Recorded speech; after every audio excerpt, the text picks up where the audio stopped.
I have a brand new bike.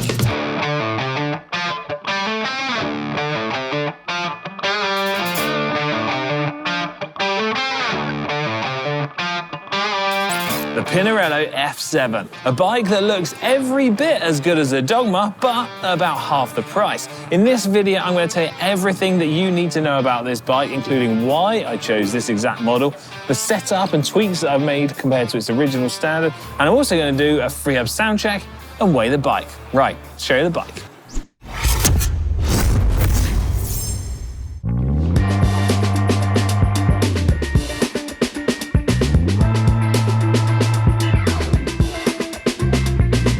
So this is actually the third Pinarello I've been lucky enough to call my own here at GCN. 5 or so years ago, I had a rim brake Dogma F12, and I absolutely loved that bike. 2 years ago, I had an F9, and I absolutely loved that bike too. And now I have this, the all-new F7 from the all-new F series of range. Now, I absolutely love the look of this bike, but as of yet, I've not had the opportunity to ride it. But in the coming weeks, myself, Ollie and Sai are going to be trying to beat a historic cycling record. I'm looking forward to riding it, but can we just take a moment to appreciate just how amazing this paint job is? And then we'll start talking about some of the details. It's called Alabaster White Shiny, which is a pearl white with these black inlays on certain areas of the frame and these beautiful rose gold and copper logos. Honestly, it's one of the nicest colour bikes I've had for absolutely ages. In fact, I think my bike is cooler than Ollie's Pinarello Dogma, but you can let me know in the comments. Now, a large part of what is helping to make this bike look absolutely boss are the wheels. Now, these are Princeton Carbonworks Mac 7580. Now, as the name suggests, these have a waved rim profile that are 75mm deep, undulating to 80mm. Now, these are some absolutely serious Aero carbon fiber wheels. The wheels are up with DC Swift's 180 hubs with a ratchet freehub in there. More of that later on. And in terms of the rim, well, let me tell you some of the stats. You've got a 22mm internal hooked rim width, and then the rim bed on the inside doesn't require any tubeless tape. It's completely sealed and just is a raw carbon fiber finish. It's honestly super cool. Fitted to the wheels are Pirelli P0 Race TLR RS tyres, set up tubeless, as we've all come to expect from me. Now, these are a 30mm wide because that's what I've found in my own testing that I prefer, and also sort of strikes the perfect balance between weight, aerodynamics and rolling resistance for almost all riding. And I gotta be honest, in this sort of retro tan sidewall, they look absolutely boss on pretty much every single bike out there. Now, this bike is built up with Shimano Ultegra 12-speed. Now, as I'm sure many of you will have already noticed, there appears to be a Dura-Ace crank already fitted onto this bike. Now, honestly, I know you were probably all expecting this, so I didn't want to disappoint, but honestly, I really just don't know how this has happened. Let me tell you some backstory here. So, earlier on, I was trying to fit a new Ceramic Speed Alpha bottom bracket, which is actually tucked underneath this Dura-Ace crank here. I had a plan to use an Ultegra crank, shorter crank arms than what was fitted to this bike originally, which were 160mm long, which I'd technically borrowed from Chloe, my wife's bike, without telling her. Anyway, I went to change the cranks, put the Ultegra cranks down, fitted the bottom bracket, turned around, would you believe it? Cranks were just changed to Dura-Ace. I honestly don't know how it happened, but perhaps it was some kind of miracle.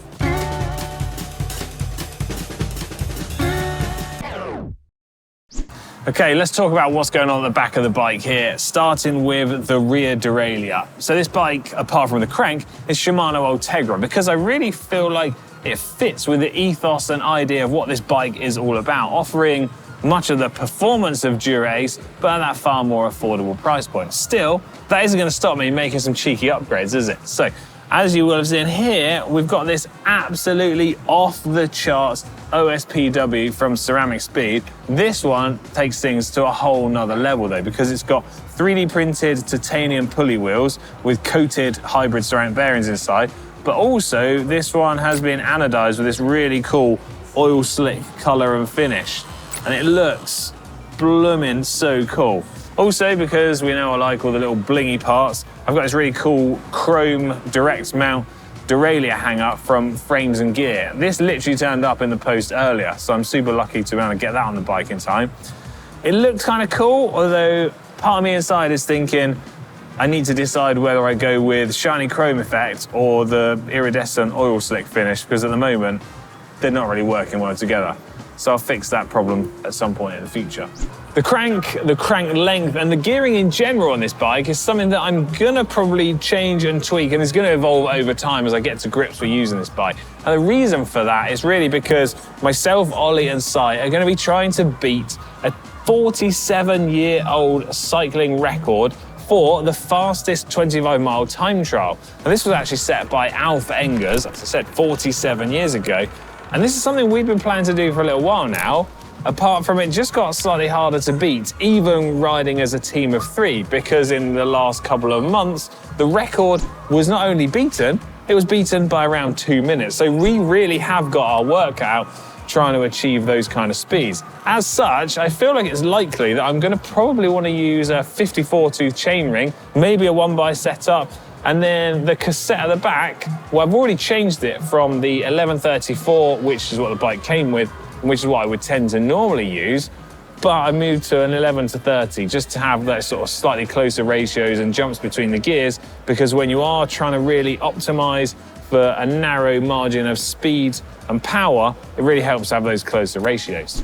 So we've got the marginal gains from the ceramic bottom bracket, we've got marginal gains from the OSPWs with ceramic bearings inside, and more marginal gains in the form of a waxed chain. But unlike what I would usually do, and that is wax the chain with Silca's super secret hot wax chain blend, this time I've actually done something which is kind of gonna sound a little bit crazy to most people.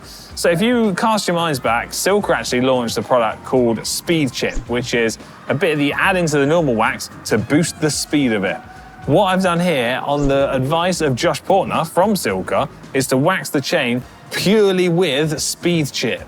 Now, there are obviously some downsides to this because the longevity of the wax is going to be severely reduced, but it does give you that tiny little speed boost in terms of the efficiencies of the chain.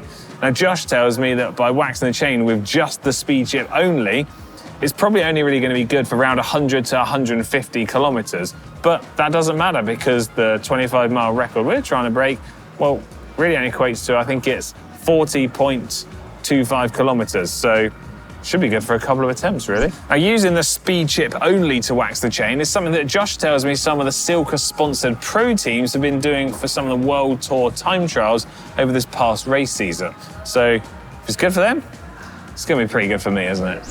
While those trick little bits and bobs are going to help save a few watts here and there, the biggest savings are going to come from my body position. Now, the geometry of this all-new F7 is a carryover from the previous models, but there's quite a few little tweaks and changes throughout to help improve the speed of this bike. One of those things being that it's using the ETICR headset cable routing. This is technology taken from the range-topping Dogma. By using this new internal headset design, it now means this bike features the Talon Ultra Fast Bar, which was, again, off the range-topping Dogma. It's a one-piece carbon handlebar and stem combo, and the size that I'm using on this bike is 130 millimeters in terms of the stem length and 42 centimeters from the outer of the drops. But because this handlebar features a 7-degree flare, and I have my lever hoods angled in ever so slightly, it means up here, when you're riding in that Aero tuck position, it measures just 33 centimeters wide. That is going to help a lot when I'm trying to ride over 30 miles an hour for 25 miles. Also, as you can see, I've got some absolutely box fresh white handlebar tape on here from Ergon. Let's be honest, it's probably not going to stay looking that fresh for very long, but it looks super cool nonetheless. And another little feature actually, which I don't very often mention, is that I have my brake levers wound most of the way in because that's just how I prefer to ride. And you do so just using a little hex key underneath, and you can wind the position of the lever to suit your hand shape and size. Other little tweaks and details that I made to this bike are, well, I'm using the latest 3D printed SLR saddle, which is a recent switch for me, having used the Novus Boost Evo for absolutely ages. I've also got my Tapete carbon bottle cages, although I'll probably take those off for the time trial because, you know, aero gains. I've also got a really cool 3D printed titanium out front mounts holding my Wahoo from Sturdy Cycles. I've also got Aero Wahoo pedals with titanium axles. Okay, so I want to talk about some of the updates that have been made to this frame compared to the previous model now. First thing we should talk about is tyre clearance has been increased. It's now up to 32 millimeters, an increase from 30 on the previous model. The down tube has been slimmed down, the fork has been slimmed down. We've now got a 47 millimeter rake. And then down here at the bottom bracket, it's featuring a design which Pinarello call the Aero Keel. Now, if you view this from the non-drive side, you can really see how this design helps to improve not only aerodynamics, but also stiffness in that key area of the frame. Now, I've explained this is the Pinarello F7 model, but there's also a bunch of different models to choose from, varying in terms of the build specs and also the carbon fiber used. You have the F9, the F7, the F5, the F3, and the F1. The F9 and the F7 use T900 carbon fiber, but the F5 and F3 use T700 carbon fiber, and the F1 uses T600 carbon fiber. Now, what does this actually mean, though, in terms of the bike that you're going to get to go out and ride on? Well, mostly it comes down to weight. Simply put, the difference in the grades of carbon fiber require Pinarello to use a little bit more of those slightly lower grades to achieve the same overall bike performance and characteristics. But don't expect this is going to be super significant or noticeable out on the road, though, because the difference in terms of pure frame weight between this F7 and the Dogma is really only around 100 grams. So that's a lot of chat about bike specifics and nerdy details, but I want to talk about why I've chosen this exact model of bike. Well, simply put, it's the bike that makes the most sense for me. You see, I'm someone that really likes performance bikes. I like all the top spec components, I like all the little details, but I'm also someone who actually still goes and does bike races. I still do fast group rides. I care about how fast I actually ride.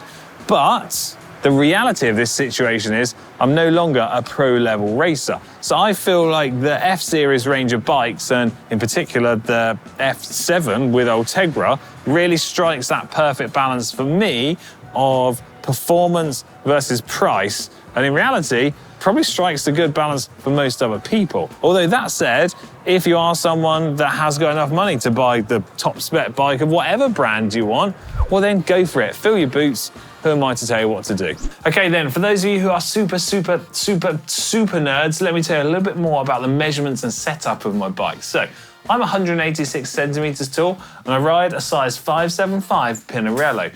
My saddle height from the center of the bottom bracket to the top of the saddle is 82 centimeters. The saddle setback from the bottom bracket to the nose of the saddle is 9.5 centimeters. The saddle to bar drop is 12 centimeters. And the tip of the saddle to the center of the handlebars is 62 centimeters. Okay, let's weigh this thing. Zero scales. Scales have been zeroed. 8.2, dead on. Not as light as I was hoping for, but still pretty respectable. And seeing as I somehow managed to make everybody sit the whole way through a freehub sound check on the upgraded £1,000 bike, here's me from earlier giving you another full freehub sound check.